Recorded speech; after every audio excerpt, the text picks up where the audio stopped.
আসসালামু আলাইকুম এভরিওয়ান। আজকে আমি রান্না করব চিংড়ি দিয়ে মিষ্টি কুমড়া। এজন্য আমি কিছু মাঝারি সাইজের চিংড়ি নিয়ে নিলাম, ভালোভাবে ধুয়ে কেটে পরিষ্কার করে নিলাম। এখন আমি এই ধুয়ে রাখা চিংড়ি মাছগুলিতে দিয়ে দিচ্ছি হলুদ গুঁড়া আর লবণ। তারপর আমি হাতেই ভালো করে এগুলিকে মেখে নিলাম। এখন আমি একটা প্যানে তেল নিয়ে নিলাম। আমি এখানে সরিষার তেল দিয়ে নিলাম প্যানটিতে। এখন হলুদ আর লবণ মাখানো চিংড়ি মাছগুলি এখানে দিয়ে দিচ্ছি। আমি প্রায় সবগুলি চিংড়ি মাছ এখানে দিয়ে ভেজে নিচ্ছি। চিংড়ি মাছগুলির দুই পাশ ভালোভাবে উল্টে আমি এখানে লাল লাল করে ভেজে নিচ্ছি।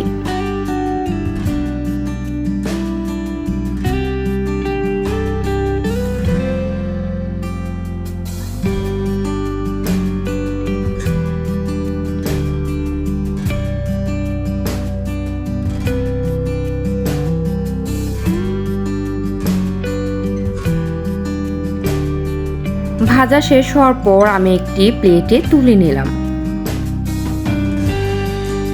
আমি যে মিষ্টি কুমড়াটা কিনেছিলাম সেটার অর্ধেকটা কেটে আমি এখানে নিয়ে নিলাম।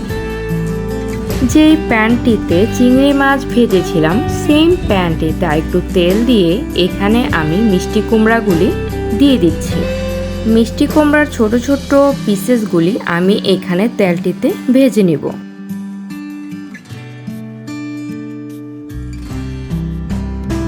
মিষ্টি কুমড়াগুলিকে ভাজার জন্য আমি এখানে হলুদ গুঁড়া আর অল্প একটু লবণ দিয়ে দিলাম।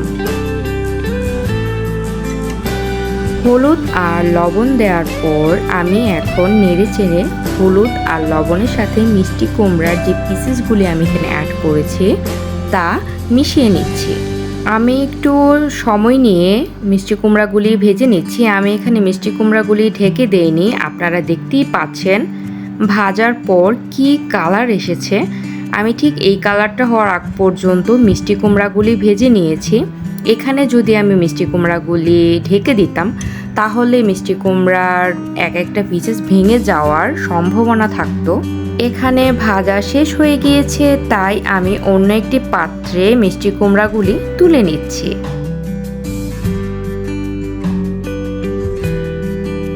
ভাজার পর কালারটা আপনারা এখানে দেখতেই পাচ্ছেন।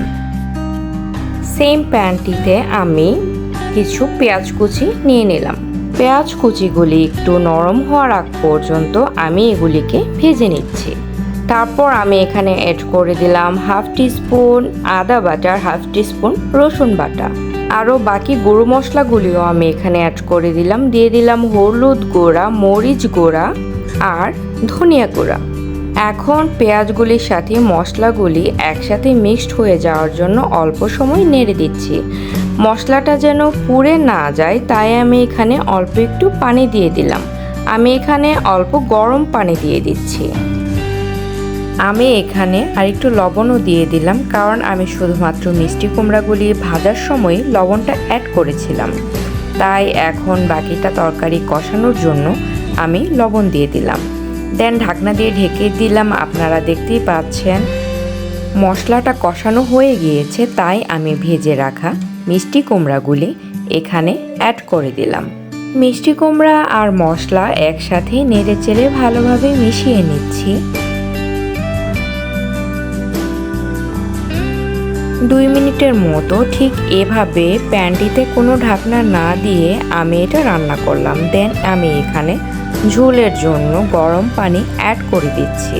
সাথে দিয়ে দিলাম ভেজে রাখা চিংড়ি মাছগুলি।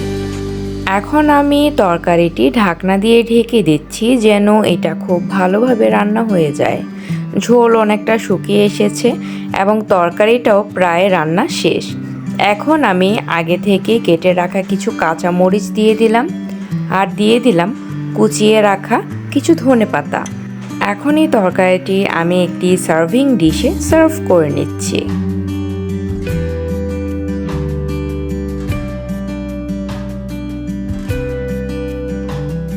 গরম ভাতের সাথে এই তরকারিটি খেতে অনেক ভালো লাগে।